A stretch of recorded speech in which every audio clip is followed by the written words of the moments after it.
Little People, Big Dreams, Vivienne Westwood, written by Maria Isabel Sanchez Vegara.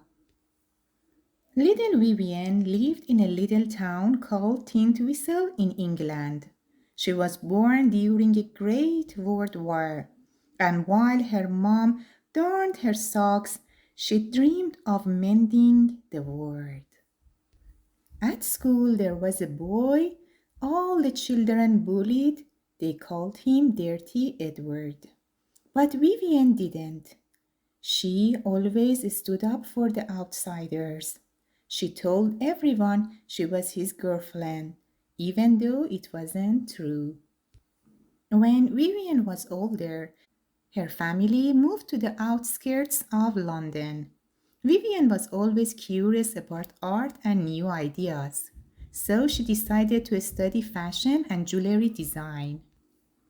Making a living as an artist was difficult, so Vivienne pursued a career in teaching. She liked being a teacher, but her head and heart were elsewhere. One day she met a rebellious young man named Malcolm McLaren. They opened a shop on the King's Road in London, where they mixed rock and roll records with fashion in a brand new way. Vivienne took apart old clothes from the 1950s to create new designs. She started ripping the garments before threading them with safety pins and writing shocking statements on every t-shirt. Clothes became her way to speak out and protest. Bands took notice, and soon she was dressing musicians with chains and collars. Her style was as loud as chaotic as the new sound in town, punk. With their next collection, Vivienne and Malcolm sailed away from King's Road and docked on the catwalk. They plundered ideas from the past and dressed models as pirates and buccaneers. It was an anti-fashion revolution.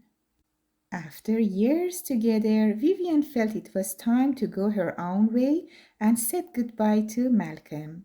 She was about to change the shape of women's clothes with her corsets and bubble skirts. Many critics found Vivienne's clothes unwearable, but she was not interested in their opinions. She would much rather read a good book than any fashion magazine. Vivienne mixed punk and aristocracy, making the poor look rich and the rich look poor. She dressed artists, actresses, and even some members of royalty. Vivienne became an activist against climate change. She made quality clothes that were built to last, encouraging people to buy less and wear them more. And little Vivienne, who always stood up for the outsiders, became the most unique and outspoken fashion designer ever. All because she believes that those who dare to speak up can change the world. Vivienne Westwood is one of the most famous and outspoken fashion designers in the world. She was born in the north of England to a family with a long history of shoemaking. But there were no other signs of the future fashion icon Vivienne would grow to become. When she was 17, her family moved to Harrow on the outskirts of London. There, she worked at a local factory and trained to be a teacher while making jewelry on the side, selling it at a little stall on Portobello Road in London.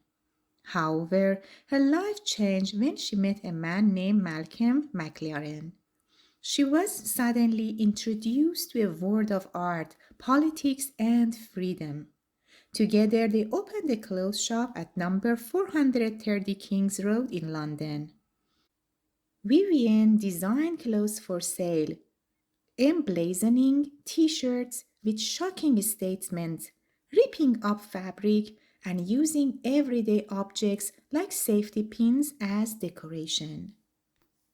She created a new style based on being nonconformist.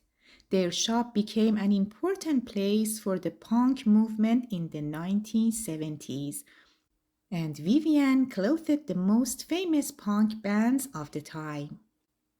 Vivienne eventually left Malcolm and established her own identity as a fashion designer.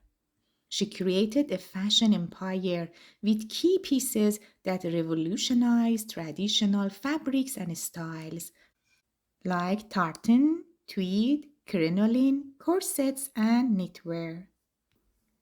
Vivienne is also a passionate climate change activist, believing that fashion can make a difference in the world.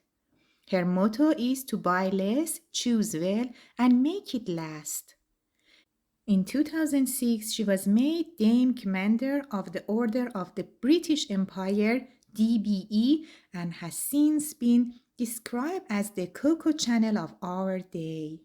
She now designs clothes to make people feel grand and strong, whoever they are. The end.